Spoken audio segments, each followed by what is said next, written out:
Hey Grace, how are you doing? It's been a long time since we last spoke. I was just wondering if you were well. Dave? Yeah, it really has been a long time. I'm fine. I'm doing much better without you. So what do you want? You've got a lot of nerve talking to me after everything you did. It's already been months since you left, and you suddenly want to have a chat? Just to let you know, I'm not interested in catching up or making up with you. I just want to know how you've been recently, that's all. You don't have to be so defensive. You must be feeling lonely living by yourself in that house without me, right? You can't have completely forgotten about me already. Lonely? That's a great joke. I stopped feeling lonely 3 seconds after you walked out the door. Honestly, I felt more angry and sad, but it's already been months. I'm not sad about you anymore. I'm disappointed and still angry enough to not want to have anything to do with you, but otherwise, I'm doing really well. I'm grateful to our lawyers that our divorce went so smoothly and that it was all over so quickly. Thanks to that, I didn't have to meet you in court as often as I expected. Alright, I'm kind of shocked. I thought that you would still feel something for me. I mean, it's only been 6 months, you know? You can't have gotten over me that quickly, can you? I kind of feel like we've really grown apart. I feel like there's a massive distance between us now. We used to be husband and wife, and we were in love, and we lived together and ate dinner together. But look at us now, we're so far apart. Huh? What's your point, Dave? I told you that I'm not interested in talking to you. That includes getting nostalgic about how things used to be. And what do you expect? I don't know where you're living right now, but of course we're far apart, physically and emotionally. We are divorced, and we're never going to see each other ever again. We're complete strangers now. You're no different to any stranger I pass on the street. The difference between you and a stranger is that I would rather have a conversation with any random person rather than speak with you. Grace, don't be so cold. You don't have to be so harsh towards me. I used to be your husband. The key words are used to be. That was until you won the lottery and suddenly started acting like you were better than me. Yeah, it was a lot of money, but I don't understand how you could have changed so much in just a matter of hours. You threw me away on the day you won that lottery, and you're telling me that I'm being cold? I don't have anything to say, and I have no intention of being kind to an idiot like you. Trust me, I feel really bad for what I did. I know I've been an idiot. That's why I messaged you today. I did something terrible, but I wish you could just talk to me. I'm really sorry. I hurt your feelings. I thought about what I did since then, and I've reflected on my actions. I regret ever doing something so stupid and impulsive. And I should have been more rational. We were talking about the winnings, and shouldn't have reacted like that. No. I should have listened to what you said more carefully. You were being so reasonable about what to do with the money, and I wrecked our marriage because I was so selfish. I regret all of that and more. The fact that you're seeing that now means you're in this situation I predicted you'd end up in all those months ago, right? I hate to rub it in, but I told you so. I can't believe it took you so long to realize how wrong you were. I could see it coming from a mile away, but I guess you just had to experience it firsthand. I know I was stupid, and I'm sorry. I finally realized that you warned me that this would happen for my sake. I was too blinded by the money to understand that you're only thinking of me. I wish I could go back in time and change everything, but I can't. I was so stupid, and I regret it all. Yeah, you are so stupid and horrible too. I get that winning $3 million was a big deal. It's a lot of money, and it's not every day that such a large amount of money comes into hand. I think anyone would panic and get big ideas about how they want to spend their newfound fortune. I was pretty shocked too, and I won't lie. I thought about all the amazing things we could buy too. But the way you reacted was abnormal. Once you knew you had the winning ticket, nothing else mattered to you. You only cared about yourself and the money. I wasn't thinking straight. It was like in a dream state, and I couldn't help myself. All I suggested was that we should be sensible with how we spend the money, and save as much of it as possible for our future together. And keep some money aside in case we had children. I wasn't planning on taking anything from you, and I made no mention of spending it all by myself, but you just started raving, shouting at me that it was your money and that I wasn't allowed to touch a single cent. then it was for you to use the way you wanted to spend it. I never intended to take anything from you, but that's what you assumed, and suddenly, poof, like magic, you were gone, along with the money. You didn't even answer my messages until you sent me the divorce papers, and then you only replied that you would give me alimony if I signed the papers. We had been together for 3 years, but all that went down the drain when you got that money and turned into a completely different man. For weeks, I wondered what those 3 years were, as if they meant nothing to you. After I stopped being sad, I realized that I had already wasted 3 years and that I shouldn't waste any more time trying to make sense of what you did. I know. I was completely at fault. But it was $3 million. Neither of us had even had a tenth of that amount in our banks at one time. You can imagine why I went so crazy, can't you? Yeah, it's a lot of money, but that doesn't excuse your behavior. You ranted at me that my parents might come and beg you for money because they're so poor and that you couldn't trust anyone anymore. You were insulting me and my family with every word you said. Because you had all this money, you had this ridiculous idea that you were better than all of us. I never knew you could be so hurtful and obnoxious, and I was shocked that you could change so easily because of some money. Well, I didn't mean it. You know that, don't you? I regret everything I didn't say after that. I wish I could take it all back. Really? It sounded like you meant it at the time. Don't try and run away from what you did. It's way too late for you to start begging me for forgiveness. I couldn't care any less about how guilty you feel. Your feeling bad isn't going to change anything. Anyway, what do you want? Let's get this over with. What are you talking about? There's a reason why you messaged me today, isn't there? I know you didn't just message me so that you could apologize. No, I really was worried about you. I wanted to show you that I changed and felt bad about what I did. I guess I also wanted to find out what you did with the money I gave you when we divorced. I was just curious about how you spent it. That's all. Money? That's what you're interested in. You're talking about the lump sum of money you gave me, right? You chose to give me that money instead of sending me regular payments of alimony because you didn't want to risk having to send me alimony payments for the rest of your life, if I remember correctly. Yeah, that money. I gave you $200,000, didn't I? Yeah, you did. What about it? What did you do with it? It's my money, so what does it matter what I did with it? I don't think it's any of your business how I spent it. It's not like you set any conditions for how I spend it when the amount was decided in court. Yeah, but it was my money to begin with, and I think I have a right to know what you've done with it, and decide what you do with it regardless of what was decided in court. And if you have any left, I was wondering if you could return it. Since you're so smart when it comes to money, I was hoping there's a lot left. No way! You can't seriously be asking for it back. It may have been yours when you had it, but it became mine when you paid it to me as compensation. Do you understand the meaning of the word compensate?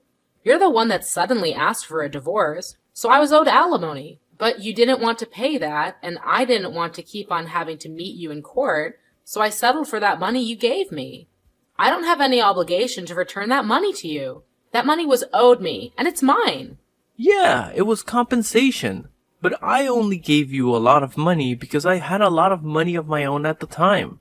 But I'm having trouble right now, and I need some money. It would be great if you could give it back. To be honest, it's my money, so I shouldn't even have to ask you. What do you mean by trouble? I got married after we divorced. Oh, so the rumors I heard were true. Congratulations. I heard that you married someone. So how did that turn out for you? She ran away with all my money. I never should have married her. What? All of it? Yeah, can you believe it? It was $3 million, so I thought that I didn't have to worry about any of that for the rest of my life. And I thought I could live like a celebrity. So I resigned from my job and had a house built for me and my new wife. We filled it with designer furniture and everything. We even had a bowl put in. We were living the perfect life together until one day she suddenly asked for a divorce. After the divorce was finalized, I realized that all my money had been transferred to her bank account, and she was gone. We were divorced. My account was empty, and she had disappeared. She even told her lawyers that I've been cheating on her, even though I've never done anything like that. I'd already lost 1 million in compensation during the divorce for an affair I never had, and she took the rest of what was in my account without me even realizing it. I don't know where she is, but the last I heard, she was living in a penthouse apartment abroad. You said you never cheated on her, but she managed to win the court case. That must have meant that she had enough evidence to argue for compensation. You can try to act a victim all you like, but in the end, it was your own fault. Your own irresponsible actions brought all this upon you. Yeah, fine. She got pictures of me with another woman, but how is this fair that she gets my 1 million in the divorce? It's my money. So you did cheat on her after all. You're a pathetic excuse for a husband. Yeah, alright. Say all you like. Anyway, that's not my point. I've explained why I need the money. Can you give me back the money I gave you? I need it right now. My ex-wife got the house in the divorce too, so I don't have anywhere to live. She's not even using it. She's abroad, but the woman bought it out for sale. I was kicked out of my own house so that she could sell it and take more money from me. Grace, you're still living at the same place we lived in when we were married, right? Can we live together again? Excuse me? Are you asking if you can move in with me? Let's just forget about everything that happened in the past and live together. I want us to start over. I'll be a better husband this time. Even if we don't have $3 million, I know we can be happy together. I still love you. We can work through this together. I swear, I'll make you happy this time. No way! You must be out of your mind. It's disgusting how you think that you can slither your way back into my life again. We are over, and we are never getting back together. Ever! The divorce was finalized, and I'm free of you. I don't have anything else to say to you. Plus, I've already moved out of that house and sold it. I'm living somewhere else. What? You moved out? Where are you living now? Are you still close by? I'm not giving you the details of where, but I'll tell you a little about it. Thanks to the compensation I got from you, I was able to buy some pretty reasonable shares. I had to be patient, but it went really well. I managed to earn a profit from it. You bought shares? I never knew that you knew how to do that kind of stuff. Why didn't you tell me when I had 3 million? We could have made an even bigger fortune. Don't be stupid, Dave. It was beginner's luck. And of course, I didn't put the entire $20,000 you gave me into buying shares. I invested a reasonable amount and got lucky. Once I made a decent profit, I backed out and put all the money I made into a savings account. Right now, I'm working full-time and using the money I saved up to live a little more luxuriously. I buy organic and I spend money on the things I love and enjoy. But I still have money saved for a rainy day. Thanks to that, I was able to get a penthouse apartment in a really lovely area. It's not filled with designer furniture, so it might not be as fancy as the place you had, but it's home. I realized early on that it was dangerous to impulse buy when you have so much money at your fingertips, so I try to only buy what I need or really want. I'm doing really well at work too, so everything is going perfectly, smooth sailing. I was being serious when I said I was doing better without you. Honestly, I'm grateful that you won that lottery, and I'm glad you told me you wanted a divorce when you did. If you hadn't, I would have been stuck with you. You're living in a penthouse apartment too? You're kidding. I never imagined that you would end up being so successful. It's only been 6 months since we divorced. But that's my money you're standing on. You and my other exes, you're both living in luxury thanks to me. It's money we were owed. I didn't know what to say about that money she took from your account, except maybe that it was just karma coming around to bite you in the ass. By the way, how much money do you have saved right now? About $200? You can't be serious. You're turning 36 this year, aren't you? You don't have a place to live, you're unemployed, and you only have $200 saved? I would sympathize, but I know that it's all your own fault. What are you planning to do from now on? I was just kicked out of my own house last week. I haven't been able to find a job yet. I thought that I could sell the house, but my other ex got it in the divorce, so I don't have anything worth selling. I already failed one job interview, and I didn't know what else to do, so I decided to message you, hoping that you could help me. What about your parents? Why don't you ask them to let you stay with them while you find a place of your own and a job? Some idiots in my parents' neighborhood found out that I won 3 million and started harassing my parents. Most of it was really childish, you know? Throwing toilet paper around, but they were getting death threats in the mail and stuff too. Some magazines are asking for interviews non-stop. My parents ended up moving away when they cut ties with me. I need your help, Grace. I don't have anyone else. You're the idiot, Dave. That's the main reason why I warned you about bragging about your win to everyone. Just because you won $3 million doesn't make you better than everyone else. I told you that you shouldn't get carried away, didn't I? But you didn't listen, and you lost a lot of friends and made a lot of enemies in the process. I know. I regret a lot of what I did. I regret not listening to you the most, because none of this would have happened if I just did as you said. That's why I want to get back together again. I need you to keep me in check. Sorry, Dave, but I'm not interested in being your babysitter. We're never getting back together. There's not even a 1% chance of it happening. Why not? I'm not asking you to be my babysitter. I want us to be husband and wife again. We didn't get divorced because we stopped loving each other. You still love me, don't you? We can get back together again. You must be joking. You're the only one that thinks we still have a chance. I don't know whether you actually still have any feelings for me, or if you're just saying all this because you want money. But either way, it doesn't change how I feel about you. The second you said you wanted a divorce, I hated you from the bottom of my heart. You chose your money over me. You made that really clear during the divorce. Now I'm indifferent. I couldn't care less about what happens to you. Don't say that. That hurts more than being told you hate me. Please, I'm begging you for help. Could you at least have some pity for me? I need your help. We used to be married, remember?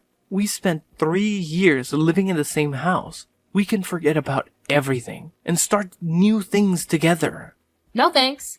You're the one that asked for a divorce despite 3 years we spent together, so don't bring it up as a reason to get back together. Then could you at least lend me some money? That's all I ask for. You said you've got money saved up. You can spare some, can't you? You made that money because of the money I gave you. You owe me. Come on, I don't even have a place to live. I'm begging you, Grace. Help me out. I don't have anyone else to turn to. I don't have any obligation to help you. You won $3 million, and you told me that you didn't trust me with your money, saying that I might waste all of it on shopping sprees. Only God knows where you got the idea that I would do that. You said you wanted to spend it how you liked, and demanded I sign the divorce papers. And you left, taking all of your money with you. Well, I'm telling you now that I'm free to spend the money that I have however I like, including the money I got as compensation. I don't have a single cent to give you. Then what am I supposed to do? The reason why you have so much money right now is because of the money I gave you. Don't you feel any gratitude towards me? You could at least give me something as a thanks. It's not fair that you're living in a penthouse apartment and have money saved, and still have a job. I don't have anything. How can I accept that? Why should I care whether you accept it or not? You were living in a house filled with designer items and lived the celebrity life for a few months, didn't you? I hear that your new wife was quite beautiful, too. You didn't have to work and spent your days relaxing, sleeping, and eating, I guess. Do you remember what you told me when you left me? You said that you were rich and that you deserved better than a boring old woman like me, even though we're the same age. Even though you would be just as boring without that money. You said that you were going to find someone younger and prettier, someone that would suit your newfound fortune. Did you think I would forget that you said that? I don't remember saying anything like that at all. But I am sorry, I really am. I wasn't myself then. I didn't think that at all. I've never thought anything like that. You didn't think I was being serious, did you? Ever since we got divorced, I've been thinking about you. I just want to get back together. I realized after spending a few months living with my other wife that the only one for me was you. I need you, Grace. Really? Do you need me? Thanks, I'm so flattered. Is that all you have to say? I'm begging you here. Just listen to what I have to say, please. Can't you be a little interested just for a minute? I just need $1,000. That's all. I won't ask you for any more than that. I'll pay you back. Grace, are you listening to me? If I have $1,000, I can buy lottery tickets again. I'll win a fortune, and I'll be able to give you all the money you want. You've got to be kidding. I guess it's true that money drives people crazy. You hear a lot in the news about how people spend their winnings on something ridiculous, but I think you've outdone all of them. I've never heard of anyone that had to beg their ex for money to bet their chances on a second win. If you think that's the way out of your problems, then there's no helping you. What do you mean there's no helping me? You can help me. I just need money. We can fix everything if we get back together and help each other through this. I want to start over with you. I love you. Don't you love me back?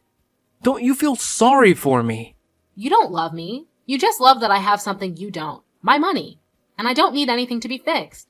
My life is as great as it is now. It's not perfect yet, but you're not the one that will make it perfect. You need to learn to fix your behavior and fix your problems yourself. Don't bother me anymore. I do love you. I only have you. Give me back my money. It's not yours. I made this money because of the decisions I made. You lost yours because of the decisions you didn't think through. Don't ever message or call me ever again. You asshole. Let me give you the same parting gift you gave me. I deserve better than a boring old man like you. I'm going to find someone that loves me and live happily ever after without you. I'll be blocking your number, so don't try to contact me. Goodbye.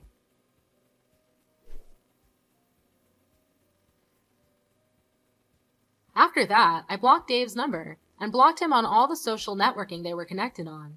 Later on, I was able to forget about Dave pretty easily and was enjoying my peaceful life without him. I was living my ideal life, focusing on my career and coming home to the apartment I had taken care to furnish with the things I loved. Dave, however, had used up what remained of his savings and still couldn't pass an interview because of his obvious lack of work ethic. He didn't change his attitude and blamed the interviewers for not passing him as a result. He started borrowing money from loan sharks, and with that money, he began gambling at his nearest casino. Of course, it wasn't that easy to make a fortune, and the gambling only made his debt bigger and bigger. He was digging his own grave, but he still didn't change his attitude after realizing how big his debt had gotten. He became desperate, but instead of trying for another job interview, he tried to steal money from a convenience store and was caught by the police. I found out about Dave's arrest on the morning news, but was too indifferent to care. I only remarked that money really does drive people crazy, and went on about my day as I usually would. All in all, Dave was just another stranger to me now. Screw him!